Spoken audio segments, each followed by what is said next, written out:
Hey guys, what's up? Welcome back to my channel. So, over the years of being a trainer, I've really seen the direct impact that our lifestyles and our careers have really had on our posture. So it's not really a coincidence that most adults in society experience rotator cuff, lower back, neck pain, in a society in which we're spending so much time sitting, right? We spend so much time sitting, and yet we tend to see the same cumulative injuries or issues. So whether we're sitting on a couch or in a car or in front of a computer all day doing working from home, especially, we've definitely seen an increase with that. Any of these things can really be a contributing factor to a lot of the pain we're experiencing. So what's the root cause of most of these pain and injuries, and how can we fix it?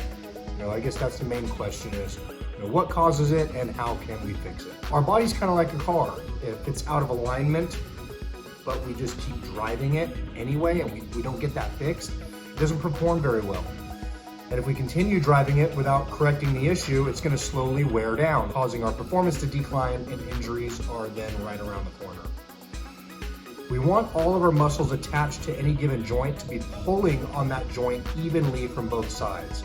So when we have a muscle imbalance, we have one muscle pulling on our joint more than the other, more than the opposing muscle.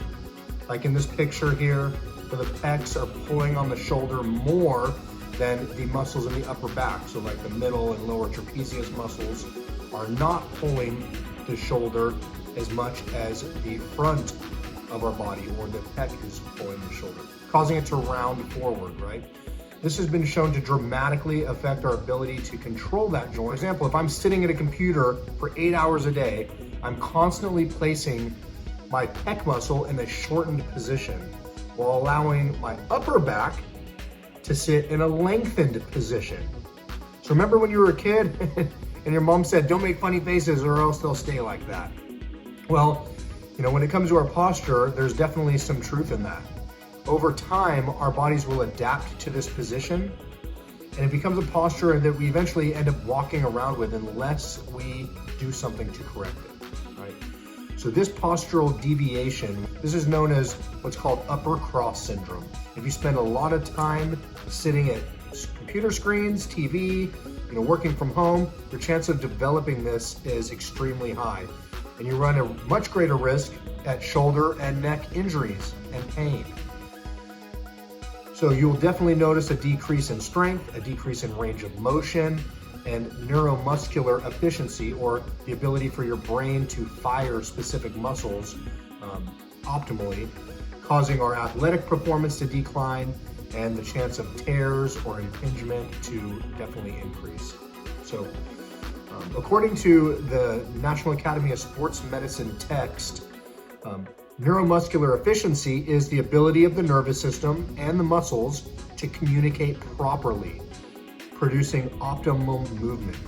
So proper postural alignment allows optimal neuromuscular efficiency, which helps produce effective and safe movement. So proper posture is basically the key component to getting our brain to fire and contract muscles in the right order. And when our posture is off, our ability to move properly is then altered, and then our chance of recruiting other muscles to assist us, compensating, ends up happening more and more often. And over time, that's how we start to wear down our joints and further these muscle imbalances that we may already have or that we're just exacerbating. When we adapt this type of posture, we lose range of motion in the shoulder by having decreased shoulder flexion, so decreased ability to flex at the shoulder or lift our hands above our head, and decreased external rotation. Ailments caused by this can include tendinitis, headaches, rotator cuff impingement. These are some of the things that we see stemming from these postural deviations. So not to mention a variety of other weightlifting related injuries in the gym due to poor body mechanics, right? If we have bad range of motion or poor flexion of the shoulder, our ability to safely move through certain exercises is going to be altered, right? So in this particular case, The lower trapezius, and the middle trapezius, and the posterior deltoids are in a lengthened or stretched position. So brain signals to those muscle groups have a harder time reaching them, a harder time activating these muscles because they're in this constantly stretched out position. So creating, again, unfavorable movement patterns. So in trying to use these muscles, the chance of compensating or recruiting other muscles to assist becomes very high. Very commonly, why when we try to do a row or a pulling exercise, we tend to elevate the shoulders and lift, tighten up in the neck, right? Our body starts to recruit the upper trap to help us because of this deviation with our brain signals being able to really recruit the right muscles. The opposite muscles, the anterior or the front delts and the pec muscles, are in a shortened or tight position, inhibiting our range of motion, and this dysfunction develops over time, again, from sitting at a computer, doing repetitive movements where the front of the shoulder and the pecs are constantly getting activated or used more often than the back of the shoulder or the upper back. Which, if you think about your lifestyle, if you think of the way you live and work and the tasks we do in every day, I mean, it would make sense, right? We do work a lot and more in front of us than we do pulling and retracting our shoulder blades. So that's why over time, we end up, again, like our vehicle, this is our vehicle, and it ends up wearing down. Really, how do we fix this, right? The first part is identifying what the issue is, and now we can develop a plan to fix this.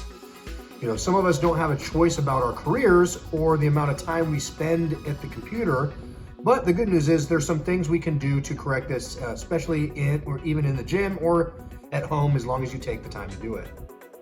First off, we can be aware of our posture throughout the day as much as possible. So when we notice that we're sitting and slouching, try to remember to keep us straight back, roll our shoulders back.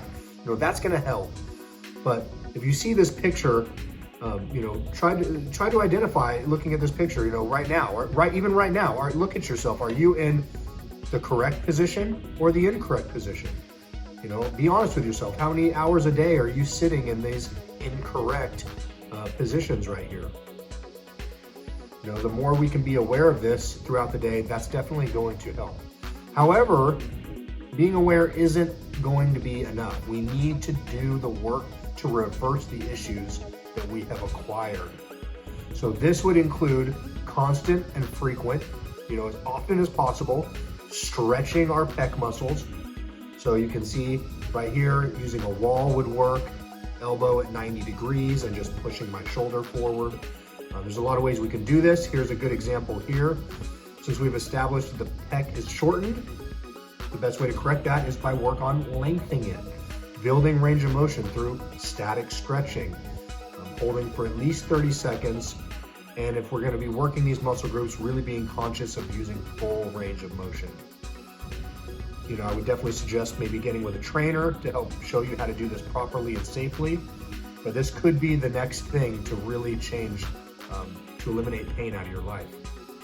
So in addition to stretching the front of the shoulder, since the back muscles are stretched out, what do we need to do? We need to contract them. We need to tighten them. So in addition to stretching the front of the shoulder and the pec, we also should be focusing on activating or strengthening the lower and middle trapezius, as well as the rear or posterior deltoids.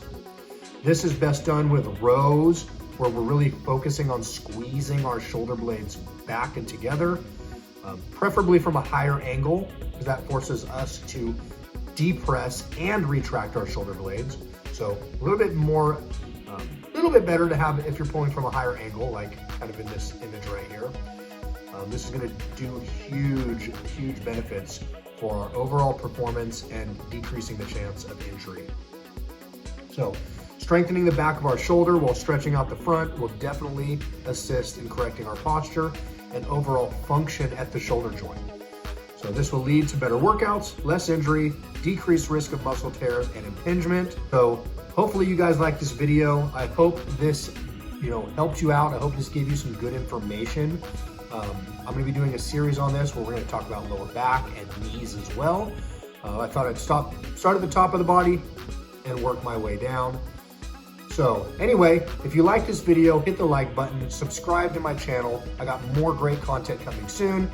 If you have any injuries that you're suffering with, put it in the comments below, and maybe I'll make a video and really help more specifics for you guys out there who are following me. All right, appreciate it. Thank you guys. Until next time, I'm out.